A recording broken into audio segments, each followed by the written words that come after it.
Amen. You know, sometimes I know these translations are working really hard to be as grammatically correct as they can. But sometimes being grammatically correct when you're going from ancient Greek into modern English just gets cumbersome. And that's how this last sentence strikes me in today's passage. From everyone to whom much has been given, much will be required. And from the one to whom much has been entrusted, even more will be demanded.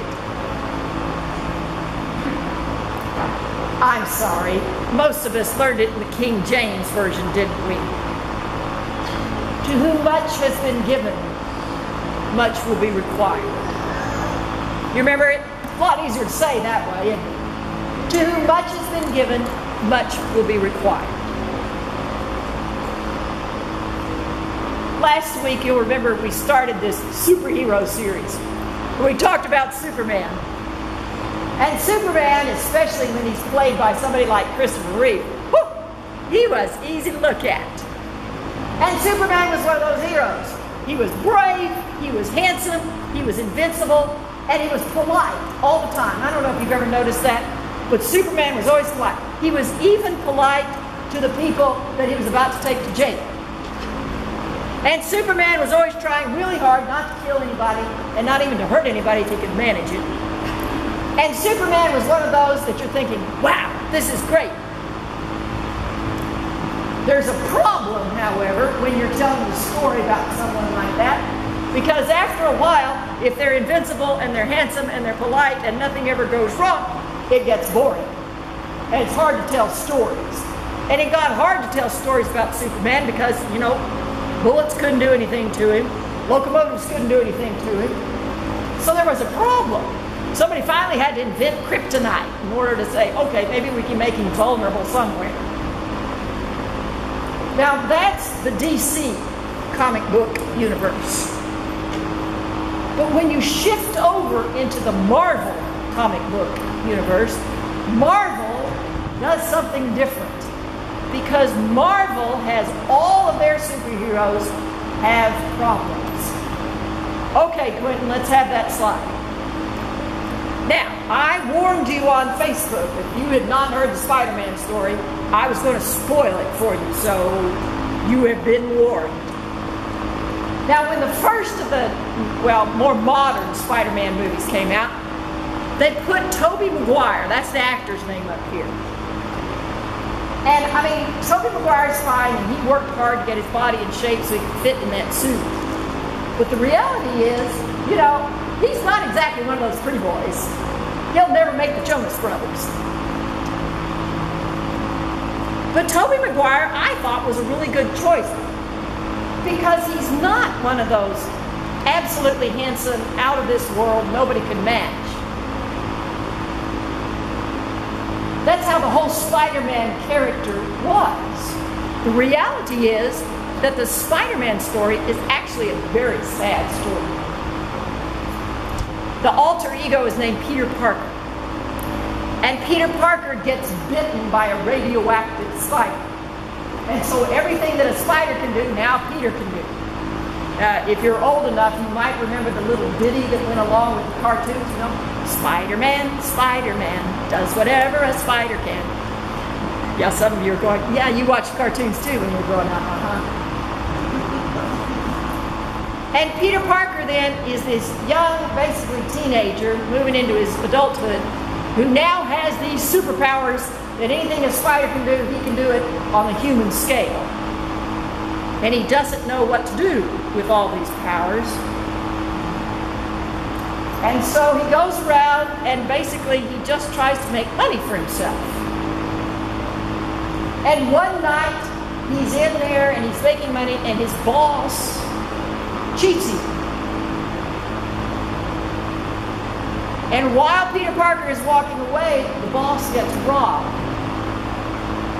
And the thief runs right past Peter.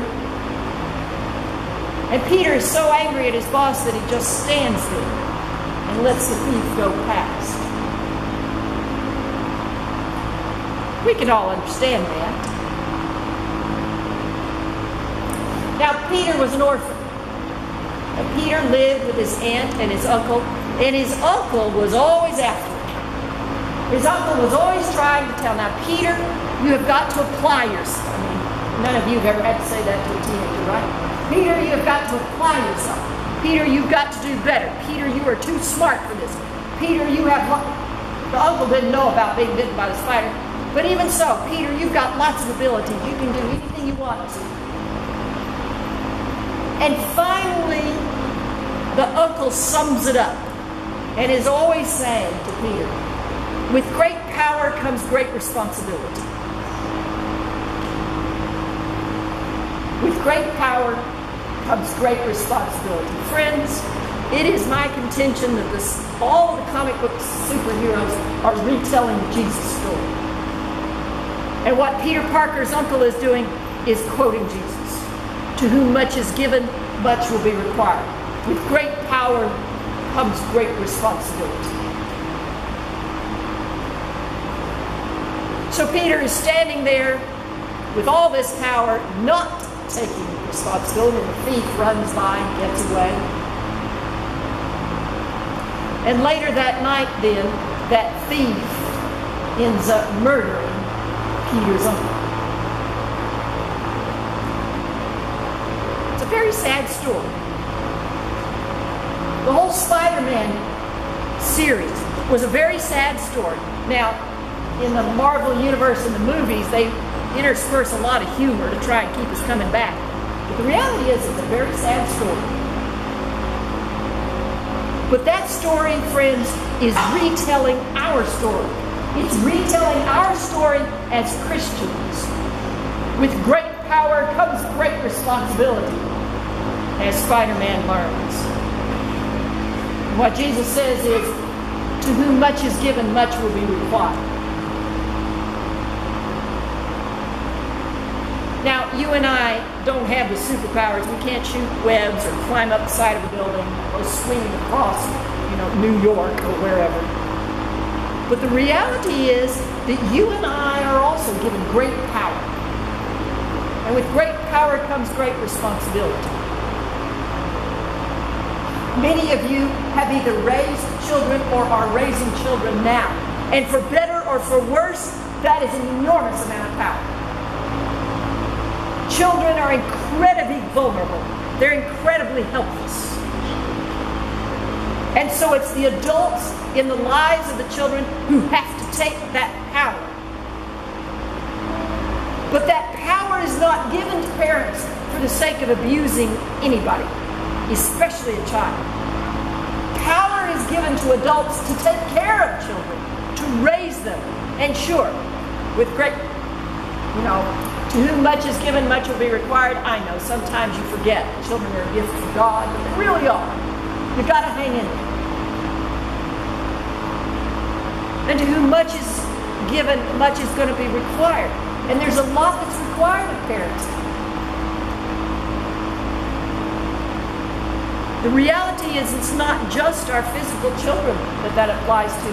It applies to us as the church as well. With great power, because you and I have an enormous amount of power. We have Sunday school week after week after week. There is Vacation Bible School, which is coming up, because those are our children. And we have the power to teach them about Jesus. This afternoon, the youth group is going to lead. They're going to go and they're going to reach out to people who need help. And they can only do that because you have shared the power that you are given to say, yes, it's important for a witness to go out. 2 weeks from now, there's a junior high mission trip going to leave.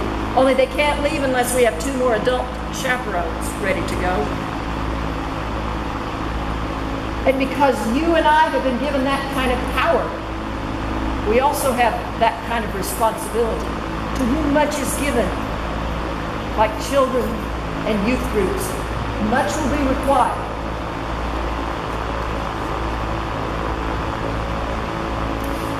Whether you have children or not, there are a lot of us who are not going to worry about where the new meal is going to come from after we finish worship today. And there are a lot of us who will have an option. If we're hungry tonight, then we'll eat something. If we're not, we'll skip it. But the reality is, you and I, for the most part, are fairly comfortable. All right, not in the air conditioning, though. But for the most part, you and I are very comfortable. Most of us have an expectation of where the bed is going to be tonight that we'll sleep in. Yes, the weatherman thinks it's going to storm again this Sunday. But most of us have a roof over our heads that we are counting on to protect us from whatever Mother Nature blows in. Most of us are able to say, you know what, let's go on vacation. Most of us are able to say, hey, let's go eat out. And that translates into having money. And money is an enormous power.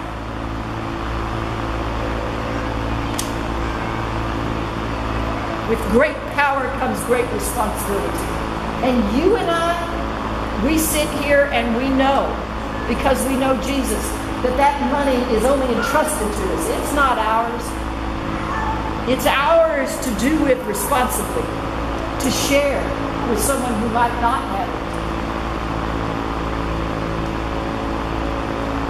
And so every week the offering plate comes around, or every week maybe you go online and arrange for your offering to be given. Some of us give to other charities or other good work places. 2 weeks from now is a communion Sunday, and we'll leave a communion rail offering for the kids in need of clothing right here in Grand Prairie. To whom much is given, much will be required. And friends, either our checkbook or the bank statement on the computer is a moral document. And one of these days, somebody's going to look at that moral document and say, what were your priorities? What were you the most interested in? With great power comes great responsibility. To whom much is given, much will be required.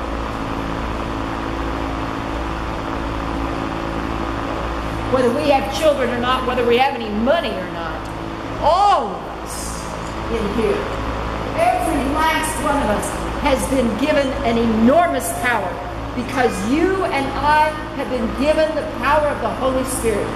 We have been entrusted with the gospel story of Jesus Christ. And that is enormous power. And with great power comes great responsibility. You and I are the witnesses. You and I are the guardians. You and I are the missionaries of the gospel of Jesus Christ. And that means we have a responsibility. We have a responsibility to be in worship, to be together. And we have a responsibility when we go from here to take that love of God found in Jesus Christ beyond the doors of this building. To take that enormous power that we have been given and to use it responsibly where we work, where we play, at home, in all of those places. Every last one of us has been given enormous power, and with great power comes great responsibility. We have been given the message of the gospel of Jesus Christ. And to whom much is given, much will be required.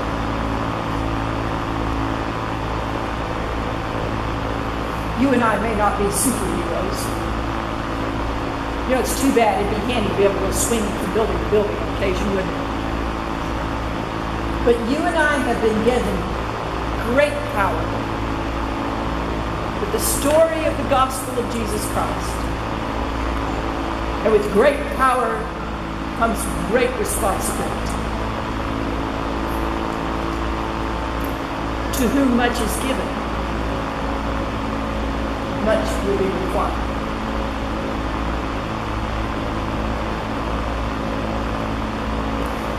In the name of the Father, and of the Son, and of the Holy Spirit. Amen.